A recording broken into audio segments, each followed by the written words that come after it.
அனைவருக்கும் வணக்கம். நம்ம இன்னைக்கு காலிஃப்ளவர் சாதம் பார்க்க போகிறோம்.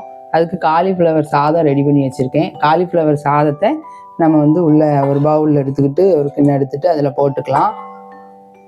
காலிஃப்ளவர் மோர் சாதம் நல்லா வெயில் காலத்தில் நல்லா இருக்கும்.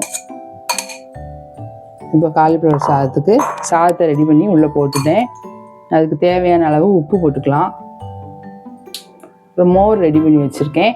மோரை ஊற்றிக்குவோம். மோர் நல்லா ஊற்றிட்டு அதை நல்லா சாப்பிட்லாம். இது கார்போஹைட்ரேட் சுத்தமாக எடுக்க வேண்டாங்கிறவங்க சாப்பிட்லாம். சுகர் நிறைய உள்ளவங்களும் சாப்பிட்லாம். அந்த காலத்தில் நல்லா இந்த மாதிரி பழைய சாதம் வச்சு நல்லா வத்தல் வடகம் ஊறுகாய் வெங்காயம் இந்த கருவாடு தொக்கு எல்லாம் வச்சு சாப்பிடுவாங்க.